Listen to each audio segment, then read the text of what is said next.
Hello everyone, welcome back to my channel. I am doctor Nivedita और आज की video में हम बात करने वाले हैं कि हम घर पे ही कैसे पता कर सकते हैं कि अब हमारे दांत पे फिलिंग करवाने की ज़रूरत हो गई है और हमें कौन सा फिलिंग मटेरियल करवाना चाहिए। तो इस वीडियो में मैं आपको बताऊंगी कुछ साइंस एंड सिम्टम्स कि अब आपके दांत में फिलिंग करवाने की ज़रूरत है और सेकेंड हमें कौन से दांत में कौन सी फिलिंग करवानी चाहिए। तो चलिए स्टार्ट करते हैं।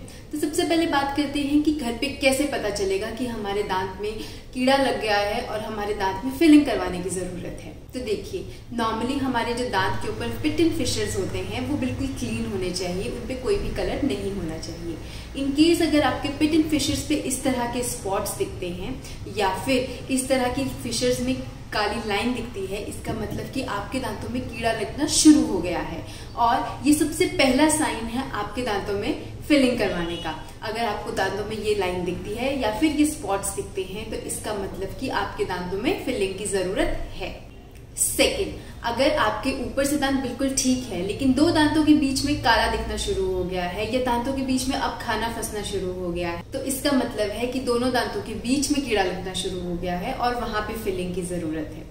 देखिए, जब दोनों दांतों के बीच में कीड़ा लगना शुरू होता है तो जरूरी नहीं है वो आपको दिखे, उसके लिए हमें एक्सरे लेना पड़ता है। एक्सरे की मदद से हम इसमें देखते हैं कि दोनों दांतों के बीच में कीड़ा लगा है या नहीं लगा है। नंबर थर्ड, अगर आपके दांतों के बाहर की तरफ इस तरह से गड्ढे हो गए हैं, बिल्कुल घिस गया है, जो कि मोस्टली हार्ड ब्रशिंग करने की वजह से या गलत ब्रशिंग टेक्निक करने की वजह से होता है, तो उसकी वजह से भी आपको दांतों में फिलिंग करवाने की जरूरत है।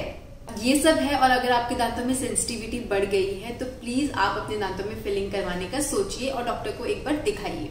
देखिए, अगर आप इस स्टेज पे फिलिंग करवाते हैं तो आपके दांत की कटिंग बहुत कम होगी। सेकेंड, जल्दी स्टेज पे यानी कि अर्ली स्टेज पे आपके दांत का कीड़ा निकल जाएगा तो आपका दांत ज्यादा बचेगा। और थर्ड, आपको पेन सेंसिटिविटी की प्रॉब्लम से भी रिलीफ मिलेगा। जब ये इनिशियल स्टेज की केरीज होती हैं यानी कि अभी कीड़ा लगना शुरू हुआ ही है, इसका मतलब ये नहीं है कि आपके दांतों में कैविटी है और आपके दांतों में पेन है। अगर आपके दांतों में पेन नहीं है तब भी आपको दांतों में फिलिंग करवानी चाहिए। आते हैं इस वीडियो के सेकेंड पार्ट पे, यानी कि दांत में कौन सा फिलिंग मटेरियल भरवाना चाहिए, दांत में कौन सा मसाला भरवाएं। तो मैं आपको 3 फिलिंग मटेरियल बताऊंगी जिसमें 2 दांत के कलर के फिलिंग मटेरियल हैं और एक का रंग चांदी या सिल्वर जैसा होता है। तो सबसे पहले बात करते हैं अमेलगम की, यानी कि चांदी के रंग के फिलिंग मटेरियल की। तो अमेलगम जो है वो आजकल यूज नहीं होता है। आपने देखा होगा कि 5-10 साल पहले अगर फिलिंग आपने किसी ने करवाई है तो आपने मोस्टली देखा होगा कि हम ये अमेलगम की फिलिंग करते हैं जिसमें मोस्टली मरकरी होता है। तो अभी स्टडीज में पता चला है कि ये मरकरी जो है ये बॉडी के लिए टॉक्सिक होता है, तो धीरे धीरे अब हम ये फिलिंग मटेरियल यूज नहीं करते हैं। सेकेंड आते हैं जीआईसी और कॉम्पोजिट पे।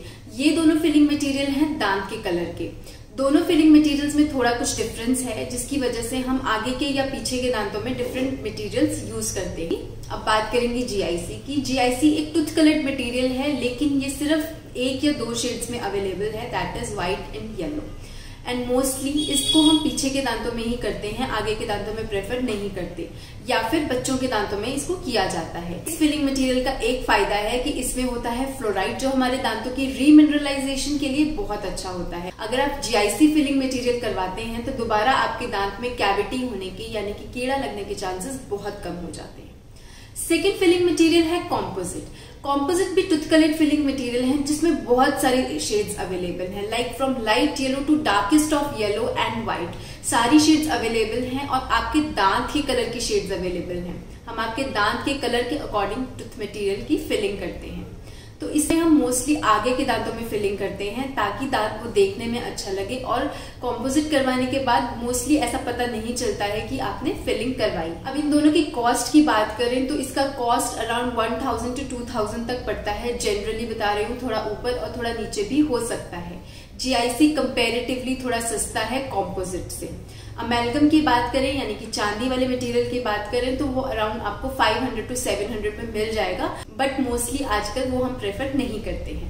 आई होप आपको ये वीडियो अच्छी लगी होगी। अगर आपको ये अच्छी लगी है, इन्फॉर्मेटिव लगी है तो प्लीज लाइक कीजिए, शेयर कीजिए, सब्सक्राइब कीजिए। इससे रिलेटेड कोई भी क्वेश्चंस हैं तो नीचे कमेंट बॉक्स में जरूर पूछिए। Thank you.